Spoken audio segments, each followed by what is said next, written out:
শিবকাতি ধামে পুজো দিয়ে এসে আমরা খাওয়া দাওয়া করে নিই। মা বাড়ি থেকে বানিয়ে নিয়ে গেছিল লুচি, আলু ভাজা, নিরামিষ ঘুগনি। যেহেতু পুজো দিয়েছি তাই বাইরের কোনো আমিষ খাবার খাবো না, সেটা ঠিক করেই রেখেছিলাম। খাওয়া দাওয়া শেষ হলে আমরা বেরিয়ে পড়ি আবারও একটা নতুন জায়গা যাওয়ার উদ্দেশ্যে। ঝাড়খণ্ডে বারহারোয়া রেলওয়ে স্টেশনের খুব কাছেই রয়েছে বিন্দুবাসিনী মন্দির। ঝাড়খণ্ডে না গেলে হয়তো জানতেই পারতাম না এই ছোট ছোট পাহাড়গুলোয় লুকিয়ে রয়েছে এত সুন্দর কিছু পৌরাণিক মাহাত্ম্য। চলুন তাহলে দেখে আসি এই মন্দিরটি আর জেনে আসি এই মন্দিরের কিছু গল্পকথা।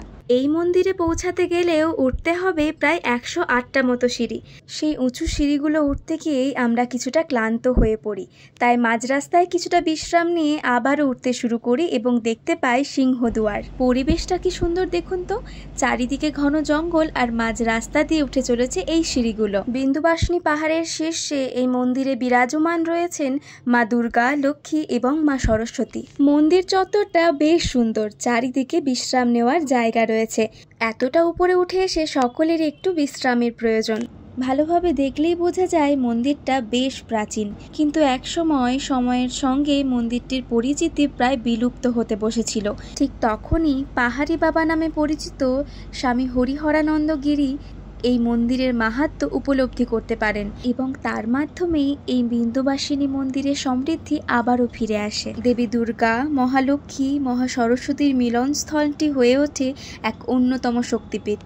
মন্দির চত্বরটা ভালোভাবে পর্যবেক্ষণ করতে গিয়ে বুঝলাম শুধু একটি দেবী রয়েছেন তা নয়, একই মন্দিরের মধ্যে বিরাজমান রয়েছেন বহু দেবদেবী। এখানে রয়েছে এক বিরাট যজ্ঞকুণ্ড।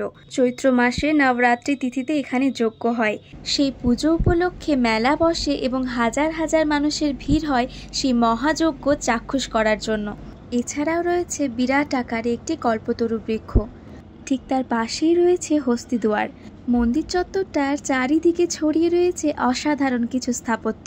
হস্তিদুয়ার দিয়ে বাইরে বেরোলেই দেখতে পাবেন বিরাট আকারে রয়েছে মহাদেব এবং মা সতী। এই দৃশ্য আমাদের মনে করিয়ে দেয় মহাদেবের তাণ্ডব রূপের কথা। মন্দিরের একদিকে যেমন রয়েছে শিবলিঙ্গ, তো অন্যদিকে রয়েছে শ্রীরাম, লক্ষ্মণ এবং দেবী সীতা। আবার মন্দিরের কোনো একটি প্রান্তে রয়েছেন মা মনসা। আমরা যারা ভগবানে বিশ্বাস করি তাদের সকলেরই কাছে এই জায়গাটি হয়ে উঠবে খুবই প্রিয়, তাই অবশ্যই একবার ঘুরে আসবেন এই মন্দিরটি থেকে। মূল মন্দিরের একদম কেন্দ্রেই রয়েছে 7টি ঘোড়া চালিত রথে উপবিষ্ট সূর্য দেবতা।